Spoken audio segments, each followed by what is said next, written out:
¡Qué maja!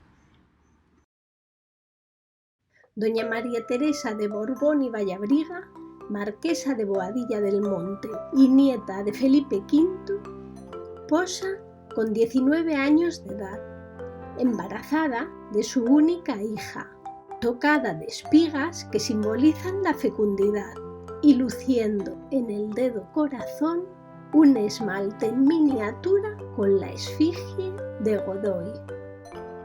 La condesa de Chinchón es uno de los retratos más bellos y entrañables que he visto en mi vida. Goya la conocía desde niña. Había pasado temporadas en su palacio de Arenas de San Pedro y la había pintado 2 veces.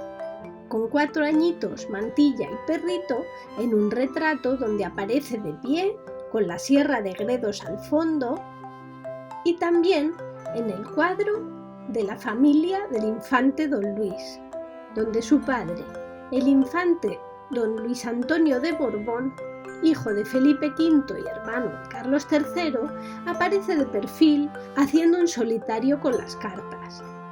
Su madre, María Teresa de Vallabriga, en el centro con peinador blanco, mira al espectador mientras es peinada por su peluquero. A la izquierda, 2 de sus hijos, el infante don Luis con una espectacular cola de caballo y doña María Teresa, juguetona, al lado de su hermano.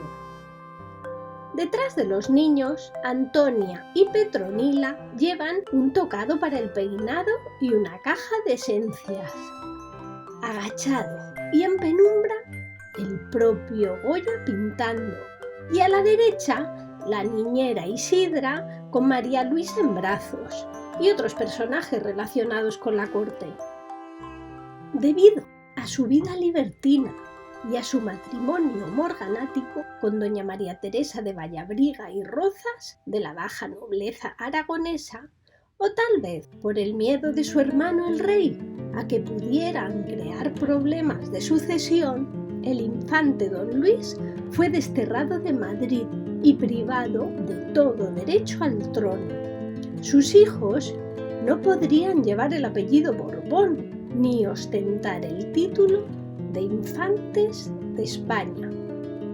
A la muerte de su padre en 1785, María Teresa y su hermana menor, María Luisa, son separadas de su madre y recluidas en el convento de San Clemente de Toledo, del cual Teresa saldrá 12 años más tarde para casarse con Manuel Godoy, de 30 años, que es el hombre más poderoso y ambicioso del momento. La reina María Luisa fue la celestina de este matrimonio concertado y por esta boda se le restituyó a María Teresa y a sus hermanos el apellido Borbón y los privilegios que les correspondían por su nacimiento. El matrimonio funcionó al principio, pero a los pocos años fue insufrible. Godoy incluso hace convivir a María Teresa con su amante, la malagueña Pepita Tudó, 1 año mayor que su mujer. El motín de Aranjuez en 1808 supone la caída en desgracia de Godoy, que pierde sus títulos de príncipe de la paz, generalísimo, gran almirante y otros 10 más. Es desposeído de todo poder político, honor y bienes. Abandona a España y a su mujer, que se niega a seguirle. María Teresa se retira a su palacio de Boadilla del Monte y más tarde se trasladará a Francia, donde muere en 1828. Godoy se casa entonces con su amante Pepita Tudó y parece que el matrimonio acabó con su amor. A pesar de estar vigilados de cerca por ser sospechosos del robo de las joyas de la corona española, el gobierno de Fernando VII no puede demostrarlo y mucho menos recuperar las joyas tan importantes como la Peregrina o el Estanque Azul. Y si es cierto que Godoy acompañó a la reina María Luisa hasta su muerte y ésta le declaró su heredero universal, también es cierto que sus hijos no lo permitieron. Pero esto es otra historia. Volviendo a los bienes que incautaron en casa de Godoy, aparecen dos cuadros que hacen que Goya sea requerido por la Inquisición y tenga que ir a declarar, aunque un misterioso e importante personaje hace que el proceso sea sobreseído. Cuentan que Godoy tenía a las majas en un gabinete privado, junto con otras Venus, como la Venus del espejo de Velázquez. Dicen que tenía un ingenioso resorte que escondía la desnuda debajo de la vestida. Pero dicen tantas cosas. Dicen que la modelo podría ser la duquesa de Alba. Lo que no dicen es que cuando se pintaron las majas, María Pilar Teresa Cayetana de Silva Álvarez de Toledo tendría entre 38 y 46 años y estaba enferma o muerta al pintar la maja vestida. Va a ser que no. Ni mucho menos la reina María Luisa de Parma, amiga y protectora de Godoy, que ya pasaría de los 50. Y de Josefa, su madre, ni hablar del espeluznante lunar de terciopelo o seda que se ponían unas y otras para las jaquecas, y porque estaba de moda. Y Carlos IV, ni con pelucón. Pepita Tudó es la favorita de todos los opinadores. Y no es descabellado, el parecido es muy razonable. Pero si dicen que la maja desnuda se pintó antes de 1800 y la maja vestida unos 8 años después, pues a mí no me cuadra.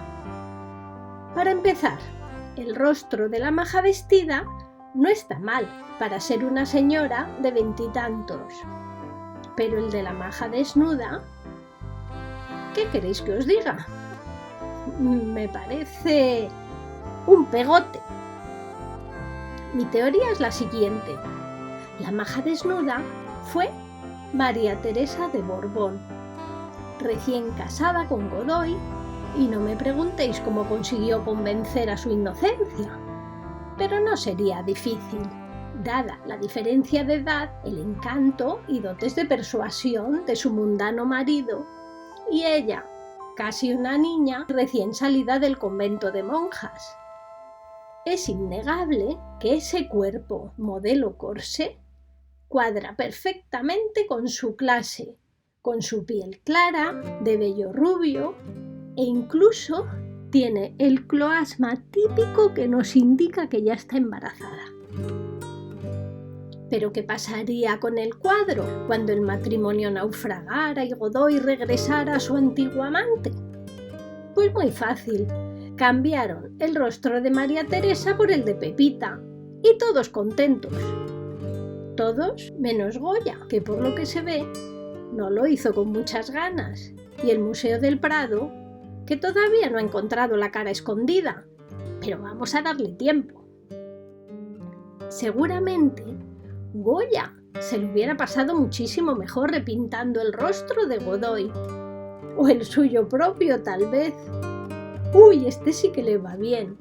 Si hubiera tenido este, nadie lo hubiera tapado. Incluso los niños le habrían cantado esa canción que empieza diciendo: Cuando Fernando VII usaba paleto, cuando Fernando VII usaba paleto, cuando Fernando VII usaba paleto, paleto, usaba paleto. Y termina: Mundu sutumu usugu pulutu, pulutu, usugu pulutu. Sobre Goya diré que murió en Francia. A los años repatriaron su cadáver para enterrarlo en la ermita de San Antonio de la Florida, cuyos frescos pintó él. Y al abrir el féretro, el cráneo había desaparecido. Increíble, ¿verdad? pues por lo visto no es tan raro. Otros cráneos de famosos han desaparecido, como el de Bach, Haydn, Mozart y Beethoven. ¿Cómo os quedáis? Pues yo me quedo con la maja María Teresa, luciendo sus brazos de los cuales estaba orgullosa, a la par que su candor y un embarazo incipiente. Cuenta, cuenta.